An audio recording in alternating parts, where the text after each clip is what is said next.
What if I told you there was an app with the recommendation engine of TikTok, content of Pinterest and Instagram, and community of Reddit?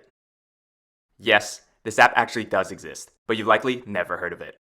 It's a Chinese app called Xiaohongshu. It has an intensely loyal user base of 200 million monthly active users, sitting between Discord at 140 million and LinkedIn at 300 million users. Xiaohongshu is generating an estimated $1 billion in annual revenue and is valued at $20 billion, with big-name investors including Tencent, Alibaba, and GGV Capital. But Xiaohongshu has ambitions far greater, including expansion beyond China and coming for apps like TikTok and Instagram. There's just one issue. You need to read Chinese to fully appreciate the content, but more on that at the end of the video and how Xiaohongshu is positioning itself to go global. How did Xiaohongshu start? Xiaohongshu was started by Miranda Chu and Chao Mao in 2013. The name Xiaohongshu literally means little red book in Chinese. The first post was actually just a PDF that Miranda and Chao wrote. It documented their experiences traveling and shopping in the US at a time when more Chinese people were traveling overseas, but quality information was scarce. This first post evolved into a full platform for users to post, read, and engage with content. Growing from strictly a content platform and community, in 2014, Xiaohongshu integrated e-commerce within its app for an end-to-end experience from product discovery to research to eventually purchase. Here's what Xiaohongshu looks like today. Click into the app and you're greeted by the Explore page, a feed of recommended content for me. The Explore page is a continuous scroll of tiles, each containing a picture and a headline. Let's take a look at my Explore page. There's a post about food to try in Vancouver, a Chinese pro soccer player, Uniqlo fall fashion tips, and someone looking for hiking friends. When I click into the Vancouver food post, I see a carousel of food pictures, written content, and a comment section. This post documents the Vancouver restaurants this user has tried in the past few days and a detailed review of each. In the comment section, one user is agreeing with the restaurant recommendations, while another user is asking about a particular dish. Here's the Uniqlo fall fashion post for comparison. I can filter my Explore page by clicking into various tabs: Shop, Livestream, Travel, Career, Food, and more. The Shop tab is worth noting, as it seamlessly takes you to Xiaohongshu's e-commerce platform, where you can buy anything from lotions and perfumes to food and electronics. There's also a search bar for times when you're looking for something specific. Here's an actual example of how I used Xiaohongshu last week. I'm looking for something to do for the weekend, so I search fun in the Bay Area in October. I like the pumpkin patch idea. Let's search for pumpkin, October, Bay Area. Here's what I get. One post about a pumpkin patch in Brentwood, a summary of pumpkin patches for taking photos, and a comparison of pumpkin patches across the Bay. This post here of recommended pumpkin patches in the Bay Area is fairly detailed. The first recommendation is Spin-Up Farms, which apparently is large and has a train for kids. It helps that other users are also sharing their experiences with these pumpkin patches in the comments. I have a good idea of where I'll go for the weekend. Hopping back into my Explore page, you can see Xiaohongshu is recommending me more relevant content, now that it knows I'm planning for a pumpkin-filled weekend. So why do people like Xiaohongshu? It boils down to the 3 C's of social e-commerce: content, community, and commerce, of which Xiaohongshu has currently nailed 2, content and community. First, the format of Xiaohongshu content is engaging. Here's the Explore page of Xiaohongshu. The goal is for me to see something interesting on the Explore page, click into it, and to do so with as little scrolling as possible. By packing multiple posts into a single view, the app multiplies its chances of showing me something I like with the same amount of scroll. However, there's a limit to how much can be packed into a single view before it becomes overwhelming. The average number of items we can keep in our minds at once is 4, termed the magical mystery 4 in cognitive research studies. In the case of Xiaohongshu, let's take a look. No matter how I scroll in the Explore page, there are always 4 posts on the screen. 4 posts here, here, and 4 posts here as well. The app fully utilizes our brain's capacity to process 4 things at once, and crudely speaking, 4x's the app's probability of recommending a post that I will click into. The content is also high quality and highly relevant. This is where Xiaohongshu's recommendation algorithm comes in. It recommends me a certain post based on how well that post performed for users similar to me. Specifically, a post that achieves a high click-through rate, engagement rate, completion rate, and engagement amount with users similar to me is more likely to be shown to me. What's interesting is that Xiaohongshu's algorithm does not directly factor in a creator's previous posts or their follower count when recommending a new post. In other words, the algorithm judges every new post on its own merits. Yes, you could be Eileen Gu with 3.7 million followers, or a new user making your very first post. Xiaohongshu will always recommend your post to a small pool of initial users and assess its engagement results before deciding whether to recommend it to larger pools. This aspect of Xiaohongshu's algorithm ensures that posts are high quality. No matter who the creator is, their post will only be recommended broadly if it has proven engagement. The algorithm also ensures posts are relevant. Even though I like the travel and book recommendations of this creator, I'm not recommended her posts about her marriage and social life, because I'm less interested in that. This algorithm is very similar to TikTok's, which also ignores a creator's history when recommending videos. It's no surprise then that both TikTok and Xiaohongshu are known for incredibly viral and engaging content, which are produced in many cases by unknown creators. In addition to Xiaohongshu's content, users enjoy the community, built on sharing personal experiences. From the very first post on Xiaohongshu, the founders called it Miranda and Charlon's experiences traveling and shopping in the US, not the definitive guide. Here are some more recent examples of personal experiences on Xiaohongshu today. These are all Xiaohongshu users posting about which Bay Area apartments they live in and what they like and dislike in each. Here is someone's 4-day trip to Vancouver. This is someone's screenshots of their Tinder chats. And finally, a resume seeking feedback. These are highly personal, lived experiences.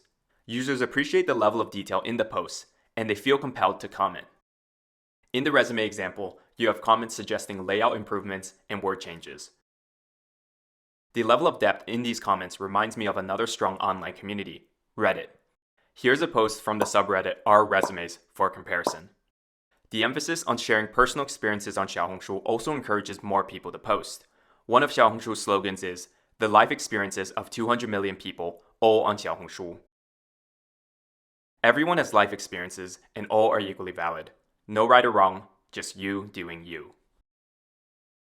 The community is strengthened by Xiaohongshu's algorithm, which helps you find your niche. Xiaohongshu's algorithm does the hard work to understand what you're looking for and automatically recommends content. This is one clear advantage over Reddit's community, where users must actively search and subscribe to subreddits. And Xiaohongshu's algorithm is working. I'm consistently impressed that a topic as specific as going to the California DMV has found its niche of interested users. Seeing over 600 likes, saves, and comments on this post, I can't help but think, I have my own unique experiences too, and there must be users interested. Why don't I make a post? Oh, and speaking of posting, in case you missed it, there's a big red button for you to do just that. Is it obvious that Xiaohongshu wants you to post? The community is further reinforced by Xiaohongshu's community guidelines, which emphasizes friendly engagement. This is critical as only with a friendly community will users feel safe opening up about their personal experiences. In general, there is less hate and trolling in Xiaohongshu comments, owing to the friendly community Xiaohongshu has successfully built and its moderation efforts. It also helps that every Xiaohongshu account must be registered with a unique, valid phone number, so there are fewer burner accounts and fake accounts out there. Xiaohongshu has successfully nailed 2 out of the 3 C's, content and community. The third C is commerce, and Xiaohongshu's vision is to be an integrated marketplace where consumers learn about products, discuss products within the community, and ultimately buy the products, all in one place. Xiaohongshu's e-commerce business began by selling overseas products to Chinese consumers. For Chinese consumers, the 2 main pain points they face in overseas shopping are, how do I find out about overseas products, and how do I buy them? Xiaohongshu tackled each pain point head-on. Its content and community enable product discovery and research, while its e-commerce store enables purchase. Xiaohongshu directly operates its Felicia Mall for overseas brand name products. Xiaohongshu identifies trending products on its platform, purchases branded products from overseas brands, stores them in bonded warehouses, and ships them to Chinese consumers. For foreign brands like Jo Malone and Chanel, Xiaohongshu is their China Market as a Service, where Xiaohongshu can enable everything from content marketing and promotion to sales and distribution. Xiaohongshu has since expanded beyond its Felicia Mall to become a consumer-to-consumer marketplace where individual users can open stores and sell as well. Here's a look at what you can buy: perfume, fish oil, green onion pancakes, an iPad, shrimp, and much more. However, commerce is the weakest of the 3 C's for Xiaohongshu, and by a lot. Xiaohongshu's biggest advantage in e-commerce is convenience. Users can directly purchase a product they were reading about without leaving the Xiaohongshu app.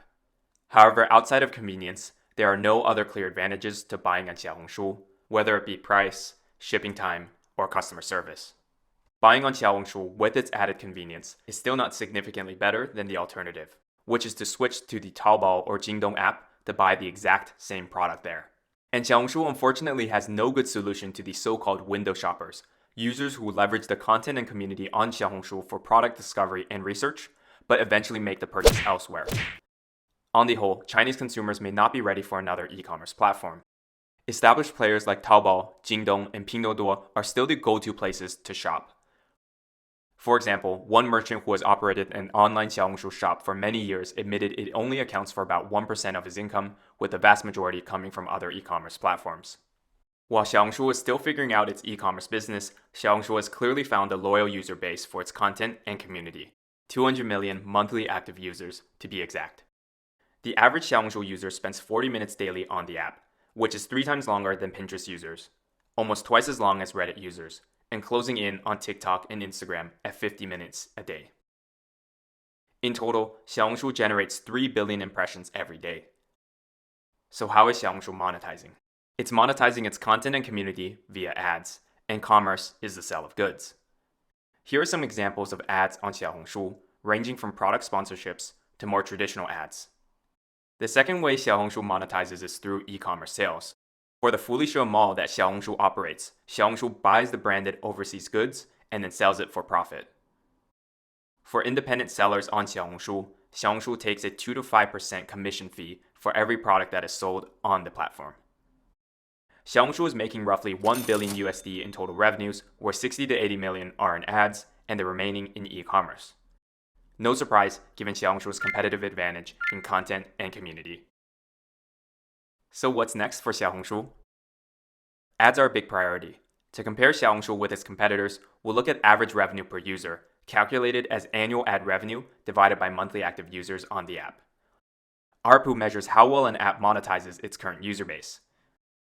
Xiaohongshu is on the lower end, averaging $3.5 per user, between Pinterest and TikTok at 5 to 6, and Reddit at less than $1 per user. Xiaohongshu's ad department is reportedly targeting $3 billion in revenues in 2022, which is, quote, put a lot of pressure on the team. The aggressive revenue target would require Xiaohongshu to earn significantly more money per user, closer to TikTok's ARPU. How does Xiaohongshu turn up the dial of advertising while maintaining quality content and community? One answer could be in Xiaohongshu's Pugongyin platform, PGY for short, launched for brands to find influencers who can help promote products. The better the matching process between influencers and brands, the more likely influencers can promote products that are relevant and are of value to the influencer's audience. Oh my gosh. It may be obvious to state, but because Xiaohongshu has the most data about its users, its matching process will be better than any third-party provider. However, the current feedback about Pugongyin is that its pricing is too high, taking a 10 to 20% cut of fees a brand pays an influencer. Brands are going outside of Pugongyin to find influencers, who can then post directly on Xiaohongshu.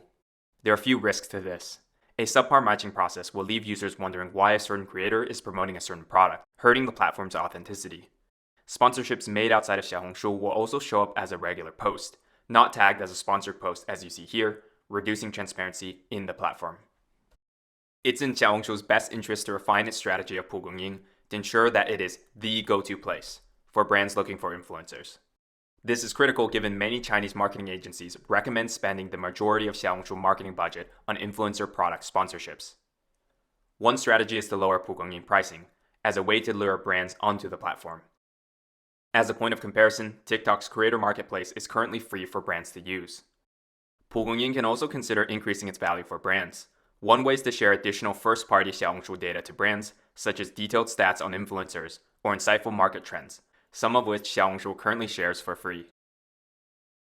Outside of ads, other content and community monetization ideas could be, how can we align incentives such that the platform earns money for high-quality posts that users appreciate? Parallels that come to mind are Reddit's guilding system, where users can buy virtual coins to award exceptional posts, and live streams, where users donate virtual gifts to influencers they like, and the platform takes a cut. 感谢大家。 Commerce is a bit of a question mark. E-commerce makes up only 20% of Xiaohongshu's revenues, and it is currently not a competitive advantage. At this time, Xiaohongshu is actively tweaking how much focus to put on e-commerce during its current growth phase. Here are two different versions of the app that Xiaohongshu is currently testing on different users. One version has Xiaohongshu's e-commerce shop on the bottom navigation bar, and the other version has the shop hidden as a tab within the Explore page. One thing for sure is that out of the two e-commerce models of Xiaohongshu, operating Felicia Mall is more capital intensive and operationally complex. In the Felicia model, Xiaohongshu purchases goods, stores them in warehouses, and then sells them. On the other hand, in the marketplace model, Xiaohongshu is the platform, enabling anyone to buy and sell, and Xiaohongshu takes the platform fee. And while Xiaohongshu continues innovating on its ads and e-commerce businesses, it must maintain its content and community advantages first and foremost. Some recent news coverage has put a dent in Xiaohongshu's platform. It was reported certain Xiaohongshu posts had been ghostwritten or had falsely marketed products. Other Xiaohongshu users were found heavily photoshopping their photos, misrepresenting tourist attractions. Xiaohongshu is also at risk of content copying and stealing.